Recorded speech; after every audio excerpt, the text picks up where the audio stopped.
أيها المسلمون عباد الله وحان انتاas ku daraya waxaynu ka hadalay jimcaha kale ka dambeeyay cidii wanaag iyo khayr samaysa iyo waxtar in la dhiiri geliyo waxaynu sheegnay dadka mudan in la dhiiri geliyo inay kamid yihiin dadka dambiye muuqda sameyn jiray dad badanina inay dambaabaan sabab ugu ahaan jiray dad fara badanina ay ku lumeen dadkaasi toobadkeenkooda in la dhiiri geliyo waxaan dhiiri gelinaynaa nimanka fanaaniinta ahaan jiray xumaanta fanka ilaahay u tusay iyo qurunka arintaas ay xambaarsan tahay ee uu kamid yahay BK iyo Cabdihani iyo ragga la midka ah waynu ducaynaynaa ilaahay toobadiina haydin taabageliya baan leen ilaahayna haydin ka abaal mariyo walaalaha kale waxa ku dhex jirana waxaynu leenahay umrigu waa kooban yahay aakhirana aad bay u soo ordaysaa adduunyana waa sii socotaa ilaahay u toobad keena si aanay khaatimadu idinka xumaan waad garanaysan waxa aad ku jirtaan wax fiican inaanu ahayn waxa kale intaan raacinaya dadka had iyo jeer caanka ahaa marka ay toobad keenaan shaydaanku wuxuu adeegsadaa dad fara badan dadkaasi oo toobadkeenka ku caayo ku aflagaadeynaya iyo qaar kale oo beer la xawsanayo isku dayaya xumaantii iyo sharkii shaydaanku iyaga u qurxiyay inay dib ugu celiyaan waxaan akhriyay dhageystayna dadka toobad keenay toobadkeenkaasi ku caaye waxaan leeyahay caydoodaasi waxba idinka qaadi mayso ilaahay baa toobada idinku rafcinaya kor idinku qaadaya tuubu ila allah jamiican ayuha almu'minuun la'allakum tuflixuun waxaan dhageystay qaar sidii ibliis faqri u yaboohayo oo leh xagaad xoolo ka keeni doontaan qaar u yaboohaya sharaftii iyo magicii inay waayaan waxaan leenahay ciise iyo sharaf iimaankii alla ka cabsiga lagu helaa walillahi al'izzatu wa lirasuuli wa lilmu'miniin ilaahay baa ciise la rasuulka ale dadka mu'miniinta ayaa leh inna akramakum 'inda allahi atqaakum ninka fanaanaha dadka faraha badan ee u soo bixi jiray taageeri jiray sacabka u garaaci jiray ciise iyo sharaftaasi marna ma ahayn way lugoynayeen xumaantaanay ku garab taagnaayeen kuna caawinayeen una qurxinayeen ciisadiya sharaftu waxay ku jirtaa xataa hadaan ciidiba garanahayn oo kidii meelaha uu iska socdo inuu yahay adoon ilaahay rumeeyo ilaahay ka baqay waxa ilaahay siiyana ku qanacsan sida uu yiri nabi maxamed inna allaha yuhibbu al-'abda at-taqiyya al-khafiyya ilaahay wuxuu jecel yahay adoonka alla ka cabsiga badan ee qarsoon ee ciidiba aanay dhaadahayn oo aan lahayn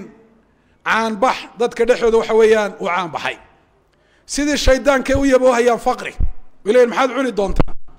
maxaad ka shaqeyn doontaan haddii fankii aad ka tagteen waa arrin ilaahay hore uu sheegay markuu yidhi ashaytaanu yaciidukum alfaqr wayaamurukum bilfaxshaa shaydaan faqri buu idin yaboohayaa waxaanu idin amrayaa xumaana wuxuu idin odhanayaa si aad faqri uga badbaadaan oo xoolo aad u heshaan xumaantaas sameeya buu idin odhanayaa shaqadii shaydaanka ayay kuwaasi hayaan ha dhegaysanina inaad roodhi iibisaan baa inaad heestaan oo aad jaastaan oo hablaha qaaqaawan aad ku dhex jirtaan 100% idinka fiican inaad kuuli noqotaan idinkoo xumaanta ilaahay daraaddi uga toobad keenay wallahi sharaf bay idin tahay marnaba inaan sharaf daraan idin ahayn waxay xusuusisay qisada noocaasi ibn al-qayyim rahimahullah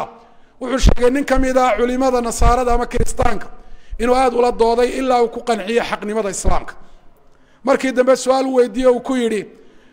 maxaad u islaami weyday mar haddaad qirtay xaqnimada diinta islaamka wuxuu waxaan u islaami waayay qoladan aan hor fadhiyaan madaxda iyo culimada aan u ahay adoomay yihiin dumarkood iyo xoolahoodaba sidaan doono ayaan ka yeelaa roog casbay dhigaan ay ugu soo dhaweeyaan markaan meel ugu tago marka haddaan islaam waxaan cunayaa buuri quraanna ma aqaano aqoon kalena ma lihi ibn al-qayyim rahimahullah wuxuu ahaa imaam ilaahay ku arsaaqay iimaan iyo tala saarad iyo yaqiin wuxuu ku yiri ma u malaynaysaa alihii ku arsaaqi jiray adigoo gaala markaad islaamta arsaaqda inuu ka jarayo waxaanu leenahay mayaad u maleynaysaan allihii idin arsaaqi jiray idinkoo caasiya hadhiya habeenba waliba macsiyada la jahraya oo muujisanaya oo dadka ugu baaqaya oo inay dambaabaan sabab ugu noqonaya ma u maleynaysaan arsaaqda inuu idinka jarayo markaad ilaahay u toobad keentaan ee dariiqa xaqa aad ku toosnaataan ولو أن أهل القرى آمنوا واتقوا لفتحنا عليهم بركات من السماء والأرض ومن يتق الله يجعل له مخرجا ويرزقه من حيث لا يحتسب إلهي بات المامي قفك إلهي كبقى بركة الصمد يدلك إلهي نوفريه قفك إلهي كبقى حالها هذا إلهي فرج وجيليه إلهي نكار زاقيه ميلان أرزاق ذا كفي لنا هين هرس على بين لنا هاي وليبا سيدي أحمد خير أحمد الخير أنا أبيحيه مقعاس ومقعي هراء إنه يسكب الدلو إلهي سبحانه وتعالى صابو يقدقه أحمد الخير مركانو حرم وكل الناي يسوى كتوبت كاري شقدا حنا وكل حجر جري طالب علم بو نقضي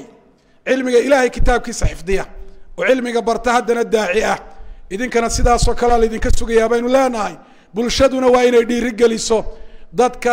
حمان تهرموت كوا هانشري إلهي درادي سيشاغان وقد تجي توبت كاني اللهم صل على نبينا محمد وعلى آل نبينا محمد كما صليت على إبراهيم وعلى آل إبراهيم بارك على محمد وعلى آل محمد كما باركت على إبراهيم وعلى آل إبراهيم في العالمين إنك حميد مجيد